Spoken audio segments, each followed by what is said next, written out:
Listen everyone, thanks for 5,000 subscribers. That's probably equal to the number of wanks I've had since puberty, which is pretty mad if you take the time to think about me wanking 5,000 times. If you're new here, I am sorry, this is a terrible first impression, but if you subscribe, just wait and see what I've done 10,000 times. Also, thanks to these two for the suggestion. Load up Alien Isolation, start a new game. Welcome to a spaceship.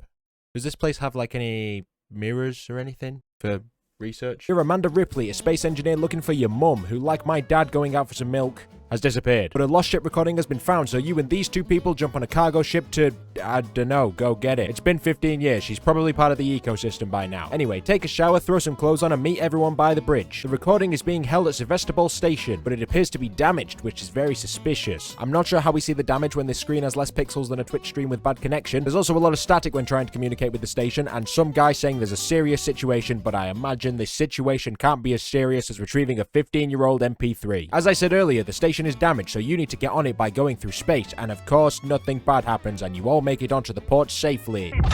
Yeah, I lied. You get into the port, but your two friends are gone. Oh no, I am really going to miss those two characters that I knew for 5 minutes. You pass out because space stuff, and wake up ready to explore what is your new home, or your new grave. It depends on how well you handle yourself. Explore the ship like there's nothing wrong and you're not the main character of a horror game. When you find the cargo ship you were on flying past the window, you try to call out to them like they'll hear you through 4 tons of metal and glass as well as the vacuum of space before realizing that you could probably just find a radio station and contact them instead. But radio stations require you to move around, and when you move around, you notice that there's something else moving around with you. That's when you find this door that needs a maintenance jack to open, and luckily there's this dead guy. Gimme. Now you can open that door, but that's when evil decides to reveal itself. It's a gun. Oh. I was expecting something a bit scary. Ah! Middle-aged baldness! This is Axel. He seems to think there's a killer on board this ship, which would make sense since everyone's dead. But are we sure it's not him? I mean, he has a gun.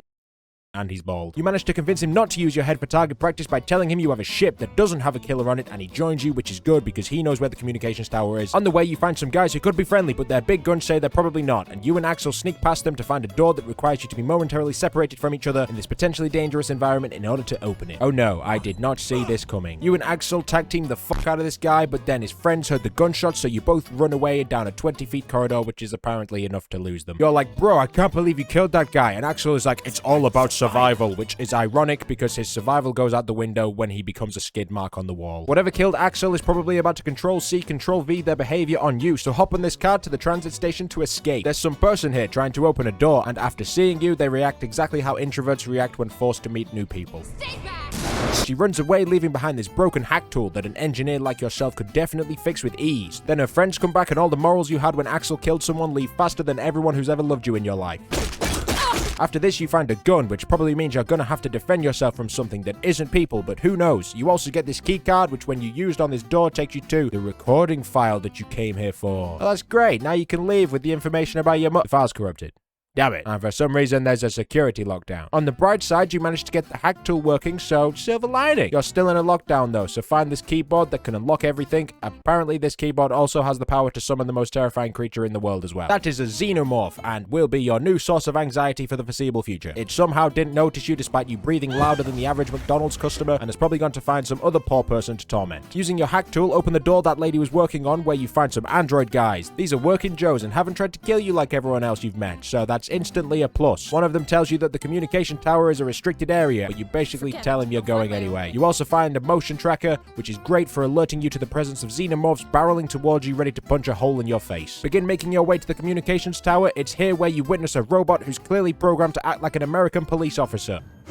You probably don't want your head caved in, so sneak around the robot guys and turn off this camera, which gives you access to this lift to the communication tower. You can hear your captain on your ship trying to communicate with this place, but it gets shut down and you can't chat to her anymore. Gosh, if only there was someone on this station that could help you. Let's just sneak past these guys and go into this room over here. Oh my god, it's that guy from the start. He's still alive, which means I have to remember his name now.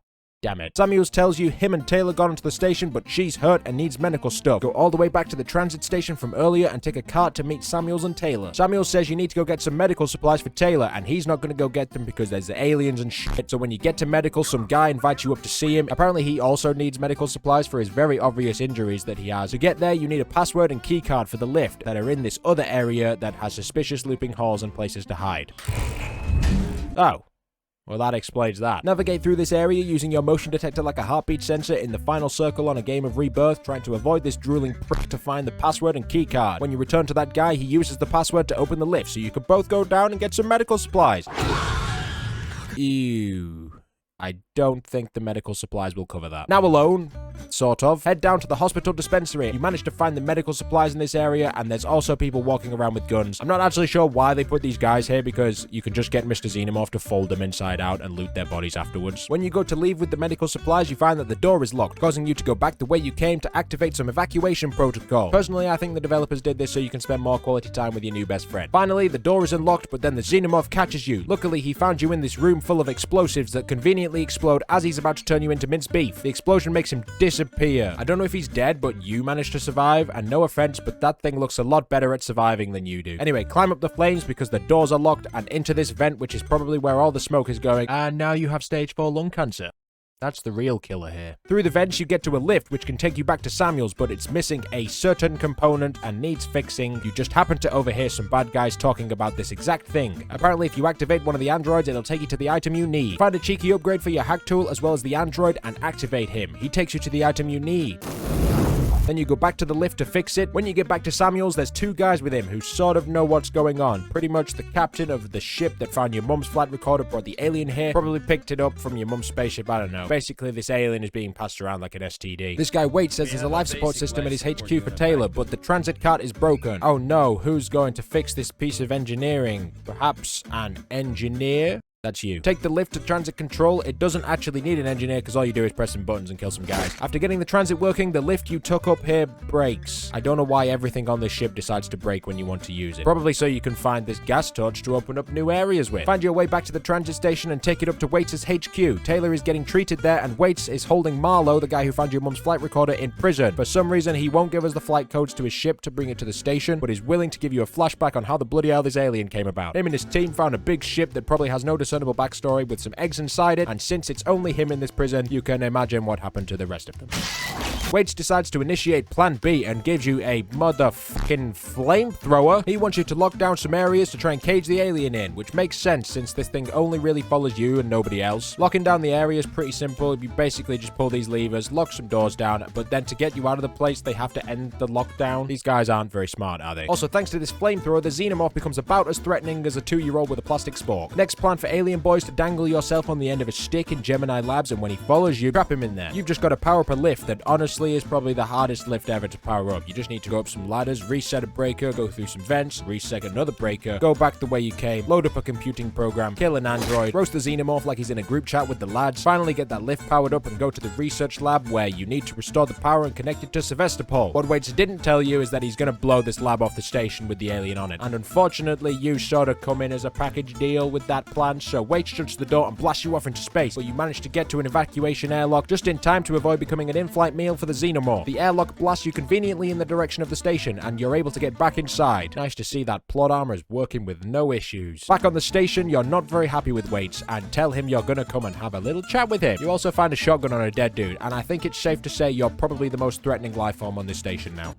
The androids have turned evil. Well, They already were, but now they're more evil, and on your way back to Waits, you hear him get murdered. It's a shame the androids beat you to it. This guy Ricardo is the only person left at HQ, which means he got promoted to Leader Man. That's one way to get promoted, survive an android attack. He tells you that Samuels has gone to try and connect to Apollo, which is like the AI controlling the androids, so he can shut them off. When you find him, he goes into a CT scanner, it doesn't work, and he dies. Big sad. He managed to open the transit to Apollo though, which means you can go there yourself and speak to the AI directly. Ricardo also shows you a recording between Taylor and Marlow. She tries to get the codes to the ship in exchange for getting him out, but then the androids get in, I assume. I mean, he's not at HQ, so maybe he got his deal. Who knows? To get to Apollo, you need to give away all your guns, meaning your fighting ability just went from the scariest thing on this station to the physical capability of a small infant. Accessing Apollo is pretty much the same as everywhere else. You just pull some levers and press some buttons, and there you go. You ask it to turn off the androids, and it's like, nah, Weyland-Yutani told us to keep it going. But wait, Weyland-Yutani? That's the company you work for. Whoa, oh my god, Seegson must have sold it to them. What a plot twist. Annoyingly, your clearance level means that these things still don't care about killing you. Oh, and apparently there's still an alien on board in the reactor, so you find your guns at the bottom of this ladder for some reason and go to the reactor, kill some androids wearing raincoats, and find the lift to the central reactor. Oh look,